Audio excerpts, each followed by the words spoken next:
Bienvenidos a En Busca de la Chuleta, el podcast en el que cada semana hablaremos con un profesional diferente, el cual nos brindará sus experiencias para poder hablar acerca de qué es lo que lo motivó o lo pudo llevar a desarrollarse de esta manera. Esta semana hablaremos de la música y para ello trajimos a una qué chulada de verdad de invitada. Traemos a la maestra Mónica López Lau, que es una maestra en la flauta de pico, que es la flauta tradicional que conocemos, pero imagínense hasta qué punto llegó. Ella actualmente imparte clases en la Escuela Superior de Música en el Instituto Nacional de Bellas Artes. Entonces, pues, estamos hablando ya de otro nivel. Entonces, espero que realmente les guste este episodio, que aprendan no nada más de la música, que no nada más nos dejemos guiar con lo popular, sino que hay un trasfondo y que se puede. Sí es un camino muy largo, sí es un camino muy costoso, pero cada una de las vivencias que nos dejó la maestra, qué bonito episodio. Espero que les guste, espero que lo compartan y no olviden recomendarnos, y que si tienen algún profesional que crean que puede compartirnos esas experiencias, adelante, pueden escribirnos y con gusto los traeremos por acá. Gracias a cada uno de los que nos ha ayudado dándole like, compartiendo. Y no olviden escuchar Tirando Hate, no olviden escuchar Chilito con Papas, Silva Testa y seguir la cuenta de La Cuchara. Muchas gracias, amigos, y vámonos con En Busca de la Chuleta. Amigos, bienvenidos a un episodio más de el podcast En Busca de la Chuleta. Y el día de hoy, se los juro que cuando sepan toda la trayectoria de nuestra invitada, van a ver lo honrados que estamos de haberle puesto play a este podcast. Con ustedes, la maestra Mónica López Lau. Muy no, de verdad que yo conocí a la Miss Moni cuando en algún momento trabajaba en la inmobiliaria. Fue la primera cliente que me dio su confianza para poder llevar a cabo un trámite de la compra de algún bien inmueble en aquellos entonces, ¿no? Sí, claro. ¿Qué tendrá? Unos... ya va para 8 años. 8 años que nos conocemos, y la verdad es que desde entonces ella me hablaba de todo lo que hacía, y la verdad es que siempre le guardé mucha admiración por la forma en la que se empeña, porque además de todo, eres una persona que te ves muy alegre, muy linda, muy tierna, pero la conocieron enojada, ¿eh? No, cuidado, Oye, Miss, cuéntanos, ¿qué es lo que haces?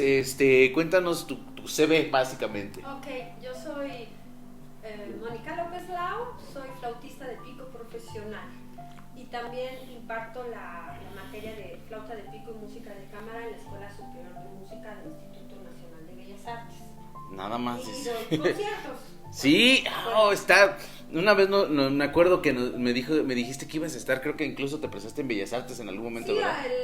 en noviembre del año pasado, diciembre, me presenté como solista con la Orquesta de Cámara de Bellas Artes. En perspectiva, vamos a ir paso a paso platicando de tu carrera, lo más que te puedas acercar a tu micrófono, Okay. Para que se oiga lo más posible, sí. Ajá. Mira, yo la verdad es que el día de hoy, el episodio, vamos a hablar de la música en la vida. Porque no sé, hay mucha gente que dice, te ha pasado que cierta gente dice, es que la música, la que yo escucho es la buena, la que ellos escuchan no. Y la música le da sentido a tu vida. Que si yo te pudiera preguntar a ti, Moni, ¿qué es la música para ti? Bueno, la música para mí es todo, ¿no? Es mi profesión, es mi medio de refugio también, es la que hasta ahora me da de comer. y sí, la que me ha forjado lo que soy, ¿no? O sea, toda mi formación como músico también me ha cambiado como ser humano, ¿no? Wow, y ¿te acuerdas? Todos llegamos, yo por ejemplo, te voy a ser bien sincero, cuando yo estaba chavo, pues lo que yo siempre quise ser era futbolista, ¿no? Que es el sueño como de niño, ¿no? Me encantaba. Y me acuerdo de ver que en algún momento la primera sensación que yo tuve con el fútbol fue de repente un partido de México y estaba jugando, y de repente cuando meten el gol dije, es que esta sensación nunca la había sentido en mi cuerpo, esta sensación de adrenalina, como de todo esto que recorre. ¿Te acuerdas de ti? ¿Cómo llegó la música a tu vida en el momento en el que te fascinó, te enamoró y dijiste, de aquí soy? Sí, claro que lo recuerdo, o sea, yo no me lo vas a creer, pero yo recuerdo que desde que era bebé y estaba en la cuna, yo escuchaba el ritmo, prácticamente estaba marcando el ritmo, cantaba, o sea, escuchaba una canción en la tele y se me quedaba grabada, o sea, tengo una memoria musical increíble de escucharla una vez y ya memorizarla, ¿no? Entonces, como me gustaba mucho la música, recuerdo que mis hermanas, en ese entonces, los años 80, había unos pianitos muy chiquititos de maderita, mini pianitos, Okay. y un tío le regaló un pianito a una hermana, que no, mis hermanas nada que ver con la música, y yo era la que tocaba el pianito, y yo quería mi pianito y me compraron mi pianito. Luego no sé si te tocó a ti, pero había otros pianitos chiquititos como electrónicos. Oh, claro, sí, por supuesto. Pues mi hermano llevaba en el coche de vacaciones y canción que escuchaba, canción que la sacaba de vida. Eso no tendría ni 10 años, estaba yo chiquitita. Y entonces todo el tiempo estaba sacando canciones y lo que era. Y luego viene sexto año, creo que quinto, sexto, mis hermanas llevan a la secundaria.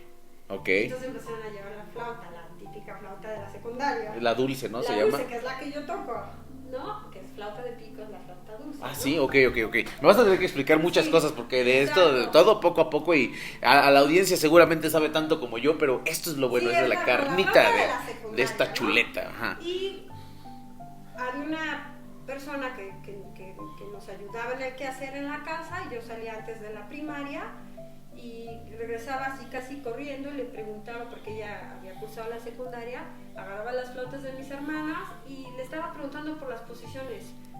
¿Y cuál es esta nota? ¿Y cómo se hace? O sea, yo solita. Ok. Y ella mientras lavaba los trastes, digo, la interrumpía cada 2 minutos, me decía, ¿no? Y yo empecé a tocar la flauta de pico antes de entrar a la secu. Pero ya saben las hermanas de, no te va a prestar mi flauta, y que no sé qué. Entonces yo me tuve que esperar a la secundaria para que ella tuviera mi propia flauta. Y entonces yo creo que después de ese trayecto empezaron mi vecino de arriba, organista y pianista. Oh, ok, la música te rodeaba desde chica. Entonces yo me ponía en un jardín a tocar, un jardincito chiquitito, porque vivíamos en una triplex. Y el vecino le decía a mi mamá, tu hija tiene talento musical, métela a solfeo, métela a una escuela, necesita como las bases. Y mi mamá decía, no, ¿cómo la voy a meter a música? No, es que yo no quiero que sea músico. Entonces ¿Por qué? Le daba vueltas, o sea, como que lo iba posponiendo, y siempre le decía, cómprale un piano de en serio. O sea, como que la primera instancia era como que sea pianista, ¿no? Porque tenía mis pianitos chiquitos. Luego empecé a tocar la flauta, y mi mamá le comentó al maestro de música, mi mamá era maestra de matemáticas de nivel secundaria, dijo, oye, mi hija es muy talentosa para la música, ¿qué me recomienda? Y le dio un método de cancioncitas de todo tipo, y llegó mamá y me lo dio, pero pues eran puras partituras. Pues con la oreja y la intuición aprendí a solfear. Eso como a los 11 años.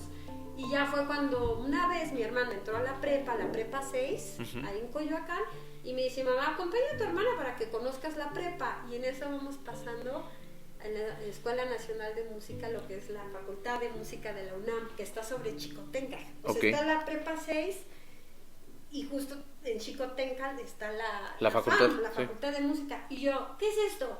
No, pues la escuela de música. No, a mí se me metió a la cabeza que yo tenía que entrar a esa escuela. Y entonces yo le decía a mi mamá, vamos a pedir informes. No, la próxima semana. Así me la posponía, hasta que un día me enojé y me dije, si tú no me llevas, yo voy sola. Como sabe que, como dices, sí, tomar, de definitivamente sí. Más tomar, dijo, no la voy a llevar. Y pedimos informes, y dijo, bueno, ¿y su hija qué sabe tocar así bien? Dije, yo la verdad creo que le sé más a la flauta que al piano. O sea, yo todavía no podía tocar con 2 manos, sabía que el nivel de piano era mucho más exigente, y dije, pues puedo probar con flauta, y ya dentro ya veo si me cambio de instrumento. O sea, esa fue como la tirada, ¿no? Oye, ¿actualmente sabes tocar piano? Bueno, poco, pero no así como que ya, o sea, estudié piano en Holanda, o sea, como materia complementaria un poco clavecín, pero no como profesionista. Ok. Y bueno, que hago el examen y que me quedo a los 13 años, sin haber tenido clases formales de música. No, y el maestro de música... Encantado, seguramente, sí. Cuando se enteró, no, ella ya entró a la nacional, y el maestro de música hasta me ponía ya casi a ayudarle de asistente y todo. Y pues nada, el siguiente año entré a la prepa, yo seguía haciendo prepa y la Nacional de Música. Ya cuando iba en segundo año de la prepa es el año donde tienes que decidir qué hacer, ¿no? Ya lo tenías claro, ¿no? Yo lo tenía claro, pero creo que mi familia no. Oye, es lo que te iba a preguntar antes de porque llegó un punto en el que tu mamá decía, no quiero que sea música, pero algún día te dio razón de por qué no quería que fueras música. Sí, es que ella tenía, como muchos, tiene la impresión que es un ambiente no muy apto. O sea, eres artista, eres hippie, pacheco, alcohólico. Que puede ser que sí, puede ser que sí, sí. O sea, no lo niego. Es una vida muy bohemia, que es muy al día y que te mueres de hambre. Díganme ustedes si no, sus papás o alguien, si dices quiero ser artista, primera frase, te vas a morir de hambre, ¿no? Esa es la primera, sí. Esa es la primerísima, ¿no? Y más con menos, o sea, si vienes de una familia que no es de músicos. Yo he visto descendientes de músicos, o sea, hijos de músicos profesionales, que para ellos ser músicos es lo más natural, o sea, no hay tema, ¿no?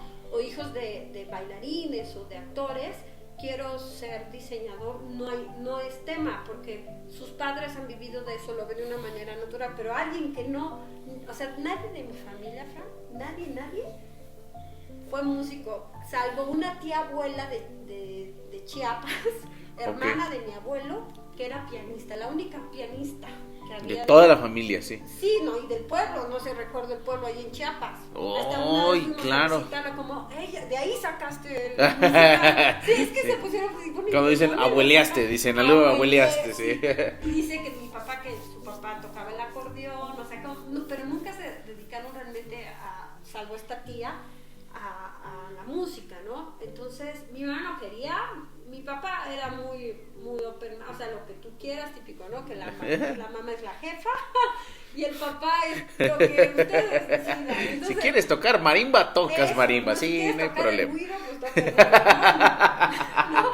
Pero creo que aquí en un país donde hay machismo, pero en realidad hay también mucho matriarcado, la que manda es la mamá. Sí, ¿no? definitivamente. Entonces mi mamá decía, es que tú eres muy inteligente. Mi mamá quería ser médico, o sea, pero por alguna razón no estudió eso, se dedicó a la docencia y decía, es que yo creo que tú puedes ser médico y te gusta y muy inteligente, y puedes usar la música como un hobby, o sea, estudia para ser médico y usa la música como tu refugio. Y ahí voy yo, ¿no? O sea, es que tienes que escoger tu área, que escojo área 2, que no sé, la de ahora todavía sigue siendo área 2, no sé, cambiaron todas las áreas.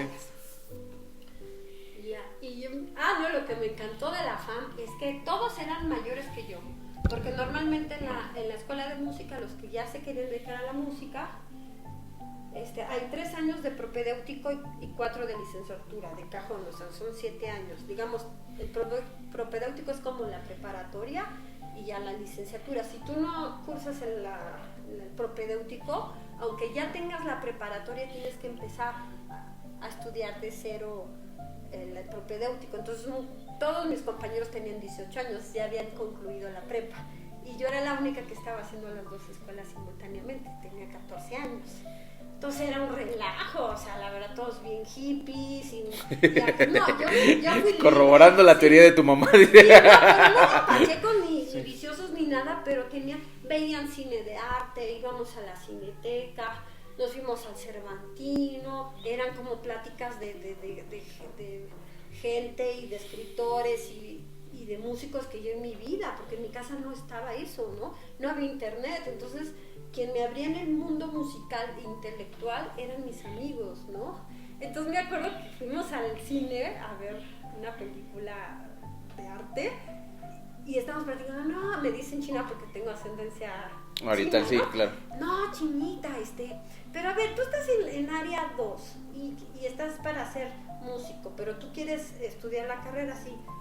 No, China, si tú no estás en el área 6 no puedes pasar a licenciatura. Yo no es de que estudio en el área 2 y luego yo me cambio a música, no. Tienes que estar en el área que te corresponde para que tengas tu pase. No manches. Acababa de empezar un mes. Y en eso pues dije, me voy a cambiar de área. ya, no puedo estar en área 2, así de determinada. Yo creo que respondiendo a tu pregunta, yo creo que en ese momento fue cuando dije, no quiero ser médico, quiero ser músico. Sí, es cuando dicen quemas las naves, de decir, sí, ya no hay otro camino. Y entonces yo fui a hablar con el subdirector de la prepa 6, iba en la prepa 6, a pedirle, porque dicen que si ya te cambiaste de área y ya pasó el tiempo, ya no dan chance que te cambies, tienes que recursar el año. Yo no quería recursar otro año. Sí, no manches, ¿no? Y entonces fui a hablar con el subdirector, lo voy a recordar siempre, de persona no recuerdo el nombre, pero lo voy a recordar porque de verdad, yo iba todos los días, ya ni tomaba clases. ¿Ya para qué? Dice. No, es que de verdad. Sí, no tendría caso. Y le decía, sí me puedo cambiar, sí me puedo. Y me acuerdo que un día me llamó y me sentó. A ver, ¿por qué quieres ser músico? Como diciendo, ¿por qué quieres dejar la medicina por la música? Si eso no te va a dejar. Ajá. Y yo le dije, no me importa morirme de hambre, pero quiero ser músico. Wow. Y me dijo, en este momento te autorizo el cambio. No sé con qué tono, pero le dije, a mí no me importa. Y fíjate que es algo que también te cambia, te define. Porque normalmente los chicos, los jóvenes que buscan una carrera, o me desmentirás, Fran, lo primero que ven son los factores económicos. Sí, no. ¿Qué carrera o qué profesión te puede dejar más dinero? Y después, si te gusta o no. Sí, exacto. Sí. Y peor, como tercero, si eres bueno para eso o no.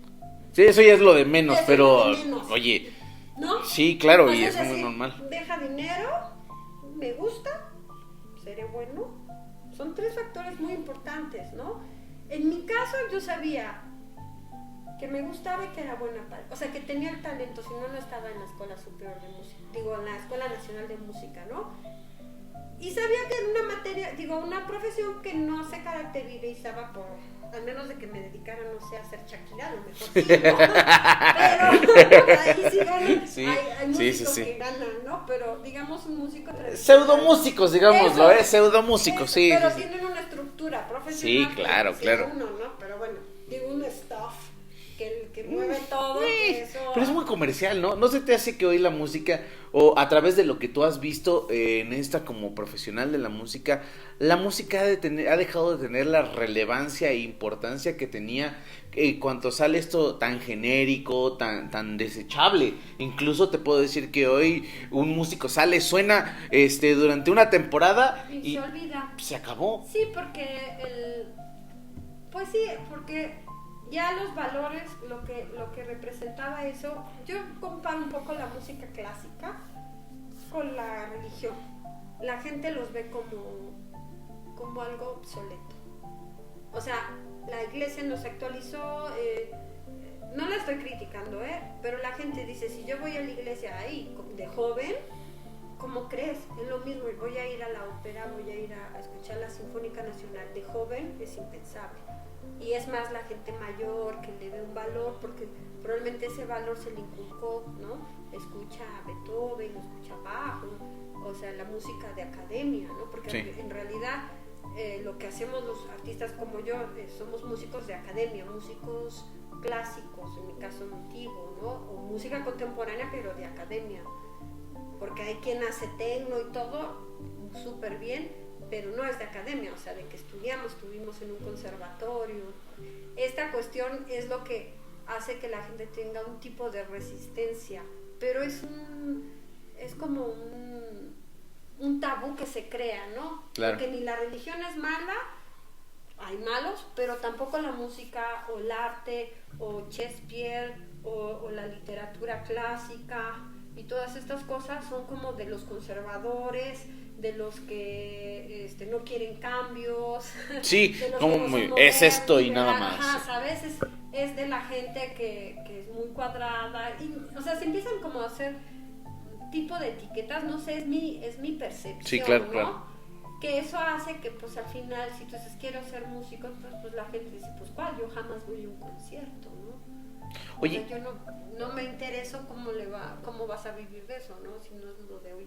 sí, claro. Oye, te iba a preguntar, por ejemplo, me estaba viendo, en algún momento hablé con un cocinero y decía, es que yo veo los sabores. ¿Tú ves la música? O sea, en tu cabeza sí está esta imagen. Me acuerdo mucho, por ejemplo, de Ratatouille, que él comía así y se imaginaba los sabores que eran como colores y así. ¿Tú ves la música así? No, como colores no, porque tengo pésimos ojos, aunque no quedan los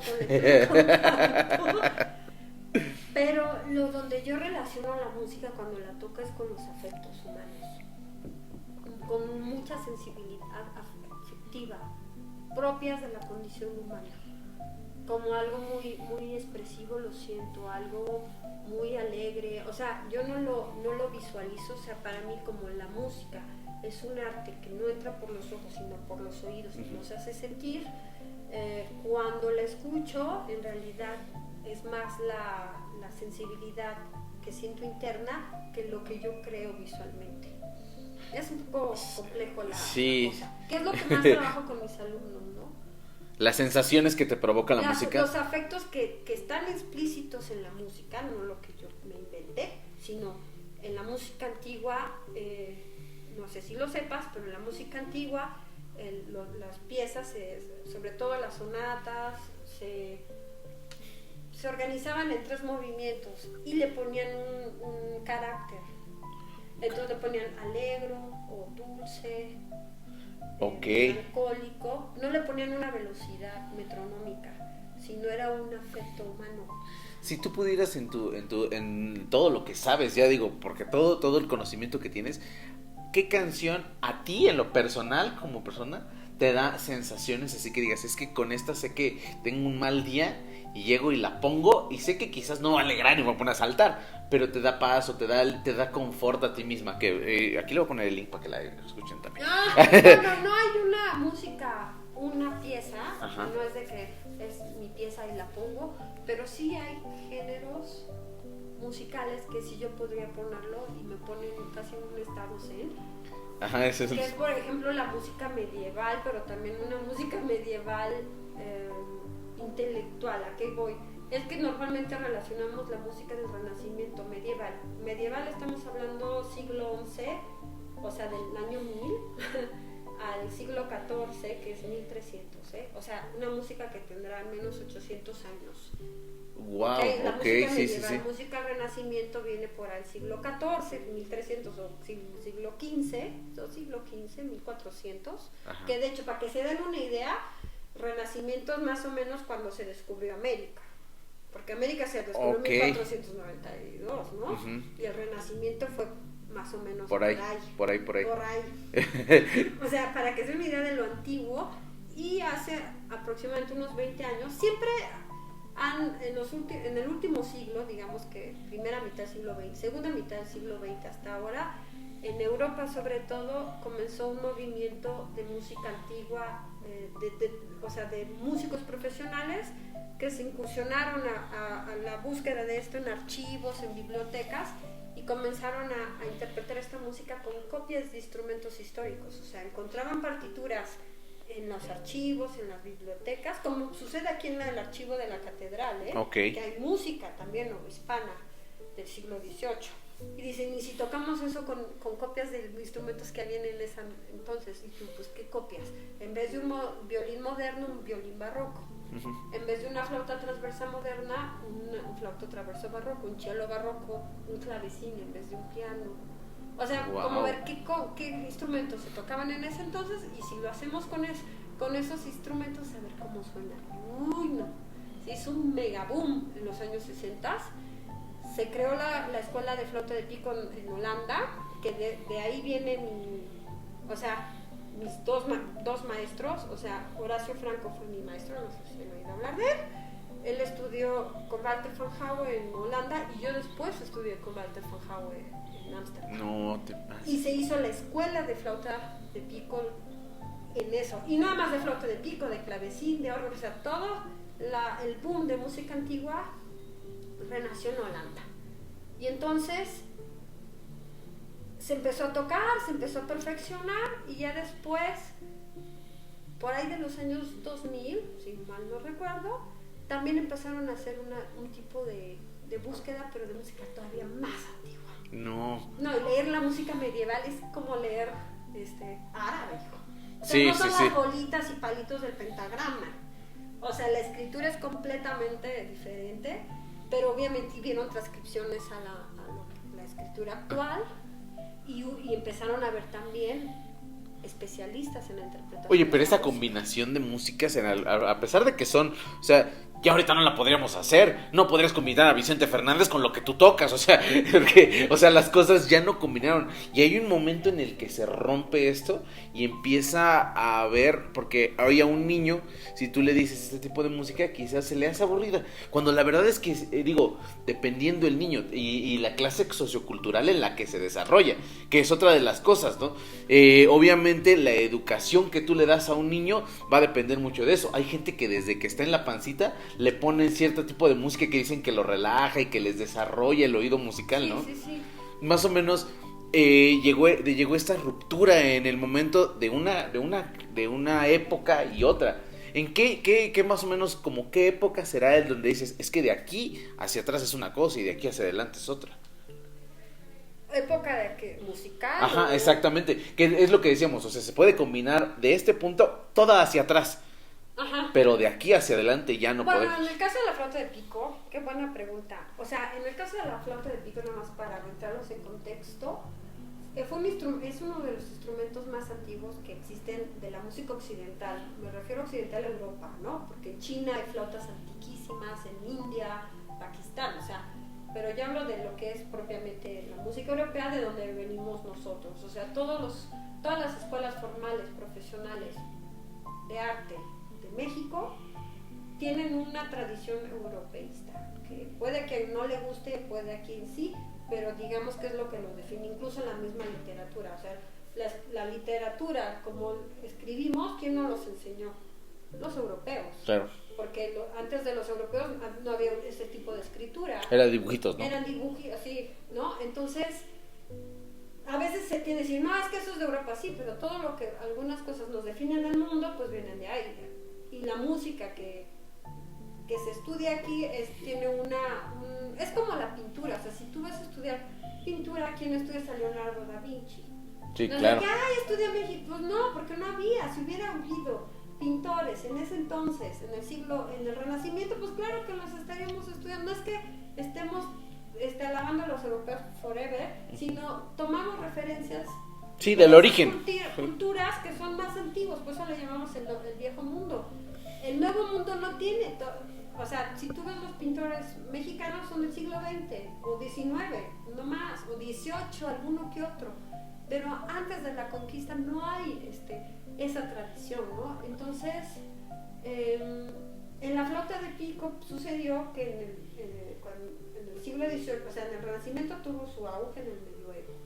Llega al siglo XVIII, que estamos hablando de 1700, más o menos. Y ahí perdió popularidad. Porque llegó la flauta transversa, porque ya se empezaron a hacer conjuntos, orquestas más importantes, y la flauta de pico no tiene un volumen muy fuerte. Entonces todos los instrumentos que no tienen un sonido, que no evolucionaron por decirlo, porque hacia ahora tienen un sonido más fuerte como el clarinete, el fagot, la trompeta, es porque evolucionaron. La flauta de pico no evolucionó como el clavecín, como la viola da gamba, como algunos instrumentos antiguos, y se descontinuaron. Entonces la flauta de pico, digamos que del siglo XVIII hasta el siglo XX no hay nada. Se rescató a mediados del siglo XX. Wow. En los años 50, 60. No manches. Y entonces, respecto a lo que me comentabas del barroco para atrás, sí hay. Y luego, del siglo XX para acá, hay muchísima música contemporánea. Y justo fue en Holanda, cuando estudiaba la carrera allá, que me incursioné muchísimo en la música contemporánea. Porque no lo van a hacer, no están para saberlo, pero yo sí para contarlo. Sí, hay mucho más repertorio escrito propiamente para flauta de pico ahora, en el siglo XX-XXI, que en toda la historia de la flauta. Hay muchísimo repertorio que no lo crean. Es que son ruiditos y cosas, música contemporánea, no música electrónica. Entonces yo me incursioné en eso, hice mi maestría en Suiza, en música contemporánea con uno de los grandes flautistas, para mí el mejor, el flautista de pico en interpretación contemporánea, que se llama Antonio Politano, y al mismo tiempo hice otra carrera en el Conservatorio de Venecia de música electrónica, pero también intelectual, porque cuando yo estudiaba música electrónica, ¿eres DJ? No, pues no. No. No, pero no es para ser DJ, o sea, es toda la cuestión técnica e interpretativa de tomar piezas de compositores vivos, académicos, que escriben para un cierto instrumento y uno realiza la parte electrónica. Entonces yo combinaba esas dos cosas. Oye, y dentro de todo esto que me platicas, yo tengo una duda muy importante y te lo cuento de una persona, no sé si yo siempre le he dicho, pero no sé si está bien dicha, que la palabra es las personas que somos arrítmicas, que entonces te dicen, tienes que seguir el ritmo, y yo dices que no escucho el ritmo, y la verdad es que en las clases que has dado, con los alumnos que has tenido, el alumno nace con el talento musical o se hace. No, o sea, yo creo que hay muchos factores. Sí, obviamente si empiezas de chico y si tú quieres incursionar a tu pequeñito, que a lo mejor no ha mostrado nada de cualidad musical, sí, pero le gusta y se lo enseña y le interesa y lo aprende, aunque no tenga, digamos, ese talento innato, puede ser. También puedes tener a alguien que es talentoso, pero no le gusta y no tiene determinación y no. O sea, pero sí repercute en todas las artes, en la danza, sobre todo en la música y la danza, que si te tardas muchísimo, ya cuesta más trabajo y también la fisionomía no hace lo suyo. O sea, no es lo mismo niños de 8 años que sus deditos todavía no están tan macizones, así como, no han cuajado. Ok, como la mollera, ¿no? Dicen, ¿no? O sea, todavía no está macizo. Ajá. Tiene mucho más flexibilidad, entonces pueden mover más, pero pregúntale a alguien que tiene 30 años, pues ya le cuesta, ¿no? O sea, ya los dedos le pesan, y si a un niño de 8 años un pasaje le puede tomar, por decirlo, una semana, a alguien de 30 un mes. Es hipotético, no estoy diciendo que realmente es así. O sea, no estoy diciendo que no lo haga, que no lo pueda hacer. O sea, quien quiera ser músico, aunque sea grande, que lo haga, pero para estudiar en una escuela profesional va a tener problemas. O sea, hay muchas escuelas no semiprofesionales, o sea, que pueden ser de alto nivel, que te pueden preparar para ser músico y que tú toques con tu banda y que toques en un café y que toques en un teatro y se vale. Pero para un nivel superior, ahí sí, si no tienes, por ejemplo, en la Escuela Superior de Música donde doy clases, si tú tienes más de 18 años, creo, 18, 19, ya no puedes entrar a medio superior.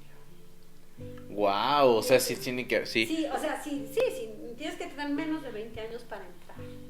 Sí, yo la verdad, fíjate, mi papá toca la guitarra y le gusta, o sea, de repente le enseñó a mi abuela. Okay. Entonces, pero yo nunca pude, o sea, siempre que me decía, era como cuando el Chavo del 8 le están enseñando a tocar la guitarra, así literal, o sea, le agarraba de un lado y le soltaba del otro, pero como que me costaba esa comunión que tienen los músicos, porque veo que las dos manos van al ritmo que necesitan. Claro. Y entonces me costaba mucho, pero supongo que con un poco de más de disciplina, si hubiera dicho es que la música es lo mío, seguramente me hubiera dado por empeñarme hasta que saliera. El trabajo constante al fin y al cabo acaba venciendo cualquier otra, ¿no? Claro. Que es una de las cosas que quizás a veces nosotros damos este tipo de pláticas, pero no va a haber nada como el que te empeñes, ¿eh? O sea... Pero, ¿por qué te empeñas? Te empeñas porque si tú estás seguro que eso es lo que realmente quieres, vas a tener un factor que es fundamental, se llama determinación. Okay. Así tú digas, no sé, me va a tomar 10 años ser músico, pero quiero ser músico. No sé, no coincido a hacer eso. Entonces ahí viene el empeño. Pero ¿qué pasa cuando sí me gusta, me pongo a hacer algo, no tengo esa pasión, el empeño disminuye muchísimo? Empiezo a distraerme en otras cosas. Sí, me gusta la música, pero después digo, a lo mejor no es lo mío la música, porque no hay esa pasión y determinación que hace que a pesar de que llueva, siempre relampaguee, lo voy a hacer. Y creo que eso es fundamental, que lo que tú quieras hacer, realmente sientas que no puedes hacer otra cosa que eso y que no te importa incluso las consecuencias económicas, sociales, que eso creo que pocas personas lo tienen muy claro, ¿no? Porque muchos dirían, pues es que la verdad, algo así que yo vea, que sea mi pasión y pues a lo mejor no. Yo me siento muy afortunada que desde los 15 años dijiste, dije, por aquí. soy. Oye, y ahí te voy a hacer dos preguntas que son muy complicadas y a ver, más que nada por el contexto de que debemos de pasar. ¿Hubo un día en el que dijeras, estoy pensando en renunciar, a decir, ¿sabes qué? Ya no más. O sea, que fue tan complicado el día que pasaste que dijiste, o sea, sí pasó por tu cabeza el hecho del pensar, ¿qué pasó ese día? ¿Qué fue lo que pasó y qué te hizo llegar a ese pensamiento? Pues la verdad, fue una mala maestra de flauta de pico que tuve, que yo estaba en medio superior, ella era no era muy amable conmigo, de hecho tiene fama de no ser amable con nadie. No, con alumnas mujeres. Okay. Que con alumnos hombres es así súper linda de la fama, ¿eh? Y entonces yo tomaba clases en la tarde en la prepa y ella solo daba clases de flauta de pico en las tardes. Entonces dije, maestra, yo voy en la prepa, no me podría dar un espacio en la mañana o en otra hora para que, o sea, muy inflexible, ¿no? No, y si quieres esta hora y así. Y me daba clases cuando las clases de instrumento deben ser individuales, me los daba con otros 2 chicos que iban en un nivel inferior. Yo iba en tercer año, ellos iban en primero. Era horrible. Sí. Luego ella organizaba recitales, todos tocaban y yo no. O sea, yo no entendía por qué era así. Y entonces ahí fue cuando me empecé a desanimar. Ya no estudiaba la flauta, ya no... O sea, mis amigos se daban cuenta que yo pues, no daba una con eso, hasta que un gran amigo, que en paz descanse, que me marcó, fue cuando me dijo, no, China, tú tienes que estudiar con Horacio Franco. Y él daba clases en la Nacional de Música, pero nunca se le veía, ¿no? Y yo, ¿cómo crees que me va a aceptar Horacio Franco? O sea, si con esta maestra es un desastre, no sé si me voy a aceptar Horacio Franco. Sí, pues tú ve a hablar con él, pregúntale. Y él consortó, porque su hermano tocaba en la capela cervantina que él dirigía, consortó un encuentro, le habló de mí, y así fue. Horacio no me empezó a dar clases inmediatamente, o sea, me veía cada 15 días, cada mes, y me escuchaba, y ya después como de 6 meses me dijo, pero ya te vas a escribir conmigo, ¿verdad? O sea, como...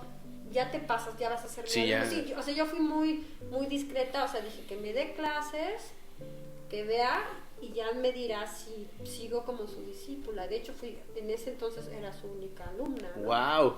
Y entonces cuando voy con esta maestra y le digo, oiga maestra, todavía tuve la consideración, Frank, de irle a decir a esta maestra que ya no iba a tomar clases con ella. Porque me encontré en el pasillo y no me saludaba. Y yo, o sea, eso no coincido con mis alumnos de instrumento ni de música, que yo me encuentro un alumno en el pasillo de la escuela y que no lo salude o que agache la cabeza como desconocida, no, ella hacía eso. Y me acuerdo que me la paré así en seco, maestra, nada más vengo a decirle que ya no voy a tomar clase con usted porque voy a ser alumna de Horacio. Digo, ¿y sí te aceptó? Así me dijo. Oh. No, y me cambió la vida Horacio. No, nada más, fue como mi maestro que me hizo amar más la flauta. De lo que ya había, sí, claro. Sí, pero sino me sentí que me rescató.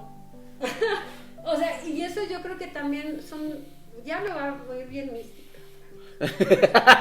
Pero de las veces que yo digo ya no quiero, algo pasa en la vida y me retoma. Me ofrecen otro trabajo, o encuentro un maestro, o algo que hace que no te salgas de ahí.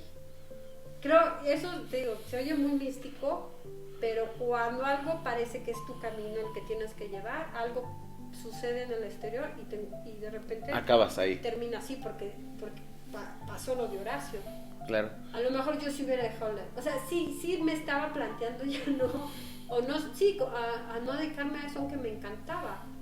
Sí hubo ese periodo. Oye, y ahí viene la otra, porque ya como profesional, ya trabajando, ya después de todos los estudios que tuviste, ¿hubo alguien en toda tu carrera aquí como laboral que demeritara tu trabajo, que hiciera tratar de hacerlo menos después de todo lo que ya habías hecho? Y que al fin y al cabo, ¿sabes qué es lo mejor de todo? Que al día de hoy tú me has demostrado que simplemente seguir trabajando y haciendo las cosas. O sea, al fin y al cabo las cosas salen por su propia luz, ¿no? Tú te dedicas a esto y lo haces con mucha pasión, a tal punto en el que la pasión acaba desbordando. Pero, ¿hubo alguien que no tomara en cuenta eso? Pues sí, siempre. ¿Y quién fue? Pues bueno, en Europa fue muy así. Tienen un prejuicio muy, muy desventajado para los latinoamericanos, sobre todo, bueno, si eres argentino a lo mejor, ¿no? Sí. O brasileño, pero los mexicanos sí nos ven, de entrada no somos confiables, ¿no? O sea, y yo creo que ese prejuicio, yo tuve que lidiar con eso. Otro ejemplito, ¿no? Y que lo cuento. Que cuando yo, dos ejemplos. La primera, que dices que de grado fue por mi nacionalidad y mi condición de latina, fue en Holanda, que yo quería hacer la maestría y mi maestro Walter von Hauer, en una plática privada, me dijo que el conservatorio le iba a dar prioridad a los europeos, que yo era mexicana, que como no te quedes aquí y con tu nivel que tienes creo que la harías en México. Y no era una cuestión si la iba a hacer en México o no, sino yo quería seguir preparándome, haciendo una maestría, si se pudiera perfeccionar. Es como, es mi rollo. Sí. Que yo pueda hacerla según tú en mi país tercer mundo, con lo que tú me das, no significa que yo pueda aspirar más de lo que yo puedo tener. Y sí me lo dijo. Creo que ahorita con los boom de discriminación que hay, si él se hubiera salido hace 20 años, yo no sé qué hubiera dicho, pero sí me lo dijo. Es que el director, Lucas Fis, no va a dar oportunidad a latinos, sino a europeos, y más de la comunidad europea. Y fue muy sincero, la verdad no sé si reclamarle o agradecerle, pero como diciendo, aquí no va a haber un lugar para ti, si tú quieres quedarte a trabajar o quedarte a vivir aquí, porque ya ellos empezaban a sentir la crisis que tienen ahorita. Sí, Esa claro. fue una. Poquitito después conozco a mi maestro de maestría, Antonio Politano, italiano, que daba en clases en Suiza. Llego con él, me escucha y todo, y me dice, ¿quieres estudiar conmigo? Y yo, pues sí. O sea, nada más, Sí. fui con él para ver su cátedra. Me dice, pero hay una alemana que también quiere estudiar, ¿eh? Y yo le dije, ¿qué me quieres decir con eso? Que porque es alemana y yo pues soy mexicana, no. No, ¿cómo crees? Sí. Le dije, si me dices eso no voy a venir a estudiar aquí. Cosa que es eso de que viene una alemana, o sea, como aguas, ¿eh? Aguas con la alemana, aguas, sí. Y yo dije, y sí me puso el gusanito y al final me aceptó a mí, a una holandesa, ¿no? Solo a dos. Pero esta constante de que eres mexicana, no lo sé, pero porque, ¿saben qué? Amigos, Audiencia querida. Audiencia querida, y eso sí se los quiero decir con el corazón de la mano, lo hacemos nosotros también. Híjole, sí. Hay que darle preferencia, sí. Pero si es uno de nosotros, o un guatemalteco, o un hondureño, no, espérate. Pero es un canadiense. Lo hacemos nosotros. Porque no nos sorprendemos cuando los europeos, que ellos sí se creen de una posición más ventajosa, no lo vayan a hacer con nosotros. Claro. Si lo hacemos con nuestra propia gente. De hecho, entre paréntesis, eso fue una plática que tuvo con una persona que estimé muchísimo, que me impulsó mucho mi carrera, Roberto Mejía, de la Coordinación Nacional de Música y Ópera de Bellas Artes, que me apoyaba. Invitaron a un grupo de argentinos, les dieron $500,000 de pesos, eso hace casi 10 años, para dar todo un tour por México, y me dijo, yo escuché al flautista de pico y no te llega ni a los talones, y tú no tienes el apoyo que tuvieron estos cuates. Le dije, sí, eso tenemos nosotros, estamos en el extranjero, nos discriminan, y luego en nuestra propia tierra nos discriminan, porque llega un extranjero y ya damos por sentado que es mejor. Y ha pasado con músicos europeos, italianos o españoles que no dan una, vienen aquí y les dan chamba solo por su nacionalidad. Y a nosotros nos discriminan o no nos dan chamba solo por nuestra nacionalidad. Eso es lo que uno ha vivido de lo que me dices.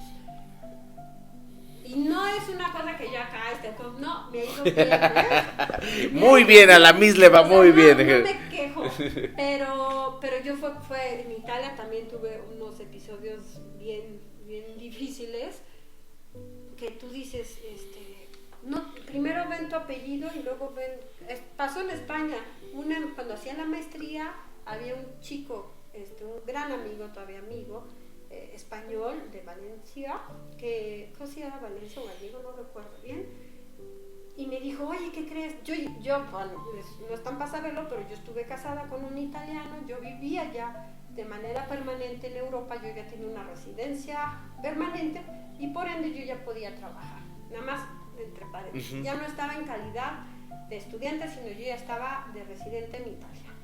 Y entonces él me dijo, bueno, tú ya vives aquí, ya puedes pedir trabajo, veo que el nivel de flauta de pico es muy alto, si te escucharan, híjole, te dan la chamba.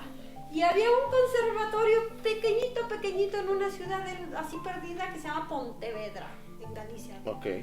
O sea, no era el conservatorio real de Don Toso, o sea, no era un conservatorio acá Cuco, era un conservatorio Mini. en un pueblito que nadie sabe ni de dónde era. Ahí están buscando el maestro de flauta de pico, yo conozco al director. Mándame tus documentos, mándame todo.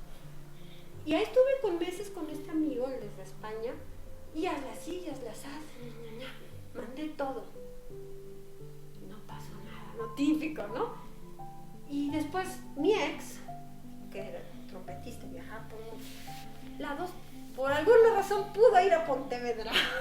Y dijo, voy a ir al conservatorio a preguntar qué pasó. Ajá. ¿Y qué crees que le dijeron? No. Mira, hombre, primero vamos a dar prioridad a los gallegos, luego a los españoles, luego a los de la Comunidad Europea, luego a los suizos, australianos, canadienses, ¿cómo se llama? O sea, como norteamericanos, ¿sí? Y luego a los latinos, o sea, me dijo, tú ya estás de todo como en la sexta categoría. O sea, no es por el talento, sino más bien, ni siquiera checaron que yo tenía maestría en Suiza, que venía de uno de los mejores conservatorios del mundo, que era el Conservatorio de Ámsterdam, que yo ya tenía una trayectoria tocando. Nada más vieron mi nacionalidad y quitaron todo. Oye, fíjate que casada con italiano, sí, yo tenía todas las cartas, credenciales incluso luego, que se requerían. Voy a crear polémica y tú me dijiste que sí. Dale, tú dale. Pero eso es cuando uno se saca de onda, que viene un europeo y ahí sí nos catiman. Y ahí están, yo no digo que vienen a quitarnos la chamba, pero sí están aplicando esa cosa. Que vengan buenos, ¿no? O sea, sí. Dime de dónde vienes y dónde te pongo. Pero sí hay un prejuicio que nos damos a nosotros, también se ve reflejado en el fútbol, o me lo vas a desmentir. Claro. Que nosotros mismos nos sentimos menos, que la gente nos ve menos, que no nos visualizamos como, y no sé, si tiene que ver la cuestión de la conquista, la situación política, corrupta, no sé, pero sí hay un obstáculo que podemos hablar, no solo en cuestión de la música, sino en todo, ¿no? Que no nada más la forma de terminar el episodio, porque te dije unos 30, 35 minutos, ya llevamos 50 y la verdad es que esto, yo creo que si tú lo quieres así, en algún momento nos aventamos parte 2, ¿te late? Claro, no, es que está buenísimo, la verdad, y creo que todavía me faltaron muchas preguntas, ahí tenía otras guardadas, porque yo, a pesar de todo, como que desde antier estoy elaborando las preguntas que te quería hacer, pero en algún momento, no sé, hay invitados que no hacen sí. Y o sea, y qué bueno que sí, o sea, yo quiero más, o sea, cuéntame más. Y la idea es eso, la idea es que en algún momento todos ustedes que están viéndonos, amigos, sepan que a pesar de que el camino, como nos cuentan, no ha sido nada sencillo, a pesar de tener los estudios, a pesar de irte a estudiar si quieres a la luna, las cosas no te las van a regalar, depende mucho del empeño, del esfuerzo y de la motivación que tengamos para hacerlo. ¿Qué podríamos decir para cerrar este episodio, Moni? ¿Qué podrías decirle a todas aquellas personas que se están dedicando a la música y que quizás ahorita no están en el mejor de los momentos? ¿Qué hay tras la cortina? ¿Qué hay después del esfuerzo? Bueno, sí hay la preparación, el profesionalismo. Digo, lo que dije ahorita no es queja, al contrario, yo llegué de Europa así como ¿qué onda? Y México me abrió las puertas, ¿eh? O sea, yo nada más quiero sí. Claro que el IMBA pude abrir la carrera de flauta de pico. O sea, si ustedes quieren dedicarse a la música o al arte, cualquier profesión, o en la música, es una profesión que está hecha para dar. O sea, que damos nuestro arte, es como una ofrenda. Siempre digo que cuando damos un concierto es una ofrenda y no al revés de decir, ay, ámenme y quiéranme, véanme, véanme. No, si uno lo hace como una ofrenda, con profesionalismo, seriedad, seguramente va a tener buenos resultados. O sea, y no duden, o sea, la música es muy noble. Yo le decía a mi mamá, mira, lo peor de que me puede pasar es que me ponga fuera de la catedral a tocar.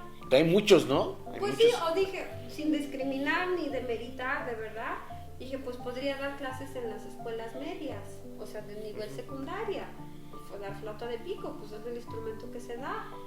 O sea, dar clases o dar clases privadas. O sea, la música creo que en ese sentido es muy, muy noble. Hay, como me dijiste, una variedad impresionante de tonos, un abanico de posibilidades que te da la música. Lo importante es saber en cuál tú puedes aspirar, ¿no? Porque también yo, si soy cantante y quiero ser una cantante mega, mega popular y eso, pues ver si tengo las condiciones del prototipo y del perfil que buscan. Claro. También, ¿no? Entonces, creo que ubicarnos bien cuáles son nuestras posibilidades y si lo tenemos claro y determinación, no va a haber fallos. Siempre que haya integridad en la hora de trabajar, ¿no? O sea, hacer tu trabajo de la mejor manera y lo más profesional, ¿no? Perfecto. Amigos, tendremos seguro este tiene que tener segunda parte, está buenísimo. De verdad, muchas gracias por tu tiempo, Miss. Es una de las personas que yo más admiro desde hace mucho tiempo. Admiro su trabajo, admiro su personalidad y la integridad que tiene como persona. Esperemos que les guste, que les sirva sobre todo, que si tienen a alguien que está estudiando música y que le está viendo difícil, hay algo muy bueno tras la cortina, hay algo más allá de los aplausos, el éxito, el amor hacia lo que haces, creo que te hace como persona, ¿no? Sí. El hecho de decir, ya no voy a trabajar, voy a hacer lo que me gusta. No, es que es eso, muchos nada más para acabar, porque híjole, uno se clava, nada más digo que algo de los piropos que me han dicho de esta profesión es qué bonito trabajo. Y hasta un alumno que yo di un taller de flauta en la Facultad de Ciencias, un investigador del Instituto de Astronomía, me decía, ¡qué envidia! O sea, esto es como un hobby, como un juego, y a ti te pagan para hacer eso. Y yo, pues sí, o sea, yo sentí es lo más agradable, lo más... nosotros no tenemos que, o sea, el riesgo de que matamos a alguien si operamos mal o que nos llevamos a alguien entre las patas, o sea, nosotros hacemos este arte para ustedes. Si nos equivocamos o hacemos algo, no le hacemos mal a nadie. O sea, es una profesión muy noble, que lo único que nos dedicamos es contemplar la belleza y las adversidades de la condición humana, porque no todo es bello, hay cosas que no son bellas y las tratamos de representar a través de la música. Somos como un mediador de lo que es la percepción humana de la realidad, ¿no? Claro. Muy bien, pues, ay, Miss, de verdad que, fíjate, ya cuánto tiempo va a ir, la verdad es que yo no quiero ni cortar, la verdad, amigos, no me quiero ir de este episodio, pero pues bueno, no se olviden, también vamos a empezar, viene el episodio de estreno de Tirando Hate con nuestro nuevo conductor Pato, que va a estar aquí también. No se olviden de escuchar el podcast de Chilito con Papas, que es el de comedia, el de Silva Testa, que es el de fútbol. Que sigan, ¿te podemos seguir en tus redes? Sí, yo tengo mi página monicalopezlau.com. Ok, y en el Facebook también me pueden.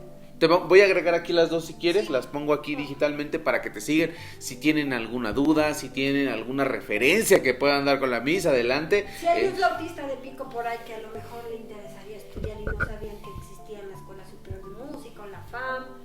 Y que aquí no vas a ser discriminado, amigo. Eso. Aquí no. Aquí hay comprensión, igualdad. Tema de la discriminación es un tema que me quita el sueño, ¿eh? No. Creo que he sido muy afortunada, pero sí es importante, creo, socialmente, de checar estas cosas. Digo, nadie ha demeritado mi trabajo, que me digan no eres buena ni nada, pero nada más en esos detallitos yo he visto que las cosas que yo he pedido, sobre todo en Europa, no se dieron por este factor, ¿eh? Sí. No por lo que yo hacía, o que tocaba mal, o que no me gustara mi chamba, ¿no? O que alguien me dijera, no, tú nunca vas a ser músico o nunca la vas a hacer como flautista. Afortunadamente nunca fue mi caso. Solo fue el factor, ¿qué sería? Sí, pues racial, nacional, sí. Que sí determinó que yo tuviera acceso a unas cosas, ¿no? De ahí fuera todavía. Como dice el Polito, se tenía que decir y se dijo, porque es la verdad. Pero le agradezco mucho, así, pero le agradezco mucho a Europa todo lo que me enseñó al final. O sea, ¿sabes? Ahí, Es una por otra. es una por otra, o sea, también Europa, soy lo que soy gracias a Europa, ¿no? Amigos, nos veremos en el siguiente En Busca de la Chuleta. Cuídense. Muchas gracias, Miss. Bye. Gracias, bye.